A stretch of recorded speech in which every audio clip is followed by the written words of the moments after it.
Cameroon is a Central African nation on the Gulf of Guinea, bordered by Nigeria.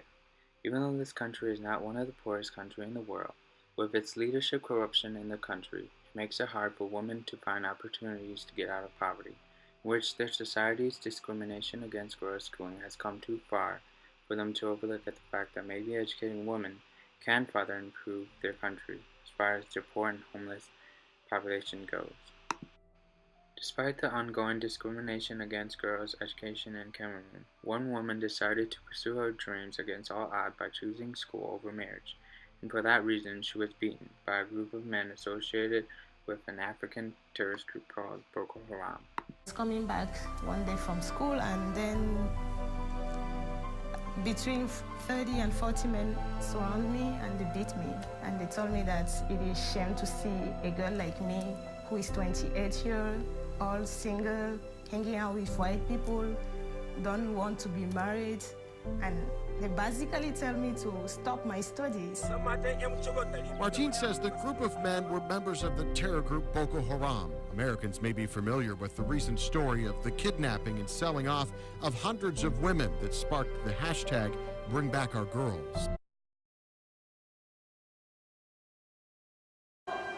In the United States, they will say that we were poor. But for me, I would say that we were, for Cameroon level, I would say that we were average, because I had 1 meal per day, not complaining. For me, it was fine.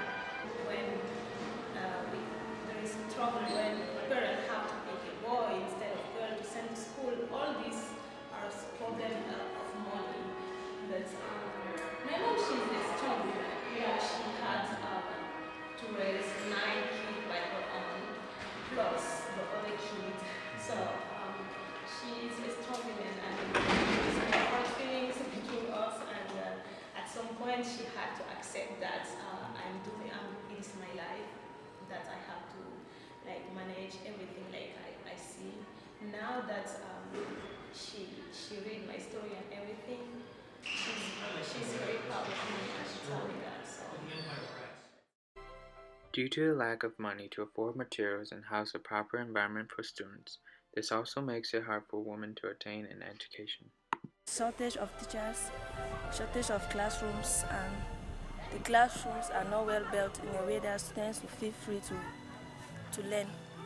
And the few teachers we have, they don't come always to give us the knowledge we expect from them. I think the reason is because of transportation, and there's no light in Kejom-Ketingo where the school is, and so some of the teachers will not prefer to come and stay where there's no light because it will cause them more harm.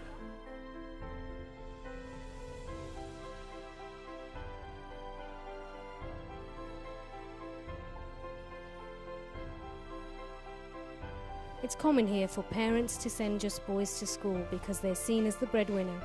Girls are traditionally married off at an early age, so parents are reluctant to invest in their education. In some parts of the north, only 1 in 5 students is a girl. With the government and society in favor of men who pursue an education, there are mostly schools for men than that of women, which makes it hard for women to further their education.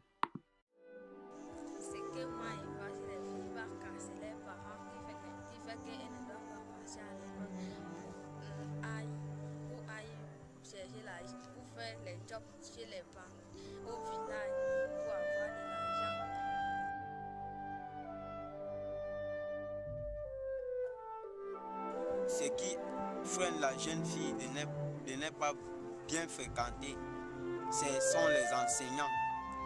Et les enseignants draguent les jeunes filles en milieu scolaire. Et la jeune fille Baka, au lieu d'aller dire à son père, elle préfère de quitter de l'école. Bottom line is that no one in pursuing an education should have to come to deal with these issues made by the idea and fear that one gender is inferior to another. Everyone should be equal. But after seeing and understanding what kind of hardship someone has to go through to get an education, we should be grateful for that every feelings that we feel for these people can be put into actions through our individualism.